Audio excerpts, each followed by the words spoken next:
You've probably heard the word holy before, or at least sang it in a church song once or twice. And for most people, this idea is really just connected to being a morally good person. So God is holy because He's morally perfect. Yeah, that is part of it. But in the Bible, the idea of holiness is even bigger and more rich. What it's really describing is how God is the creative force behind the whole universe. He's the one and only being with the power to make a world full of such beauty. And so all these abilities, they make God utterly unique, which is the meaning of the word holy. So a helpful way to think about God's holiness is by using the sun as a metaphor. The sun is unique, at least within our solar system, and it is really powerful as the source of all this beautiful life on our planet, and so you could say that the sun is holy. And you can actually take this metaphor even further, in that the whole area around the sun is also holy. Yeah, because the closer you get to the sun, the more intense it gets. Yeah, exactly. So that very power and goodness that generates all this life is also dangerous. I mean, the sun, if you get too close, will annihilate you. And in the same way, there's this paradox at the heart of God's own holiness. Because if you're impure, His presence is dangerous to you. And not because it's bad, but because it's so good. And so the first time we see this paradox of God's holiness, it's in the story of Moses and the burning bush. So God tells Moses to take off his sandals because he is standing on holy ground. And Moses covers his face in fear, and God says, hey, do not come any closer. It is intense.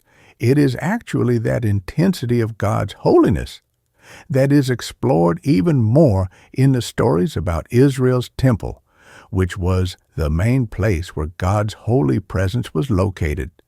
And at the center of the temple was this room called the Most Holy Place, the hot spot of God's presence.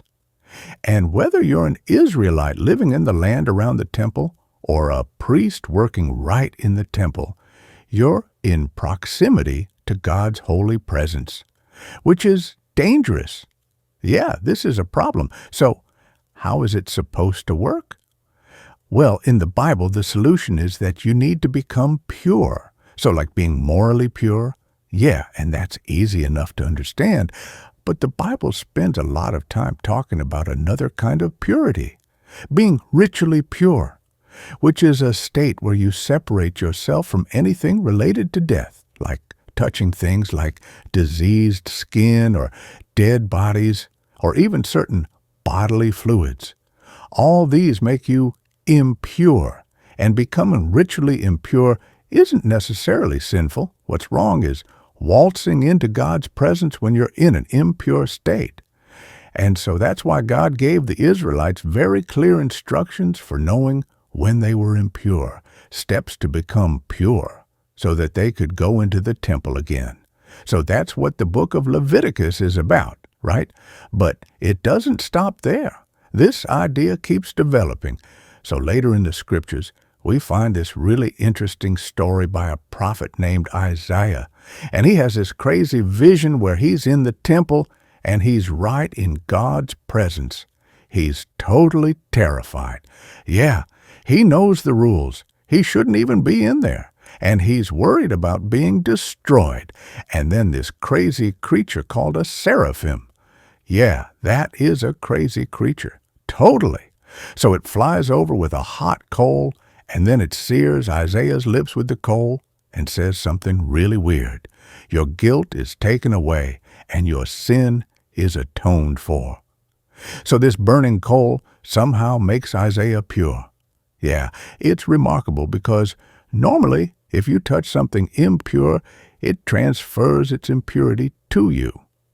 But now, here's this new idea where you have this coal, this very holy and pure object, and it touches Isaiah and it transfers its purity to him.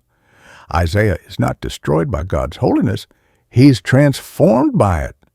I mean, the implications of this are just huge. But there's one more development, this time from another prophet, Ezekiel. And he has this vision where he's standing at the temple and he sees water trickling out from it. And then that water turns into a stream, and then it grows into a deep river that starts flowing through the desert, leaving this trail of green trees behind it.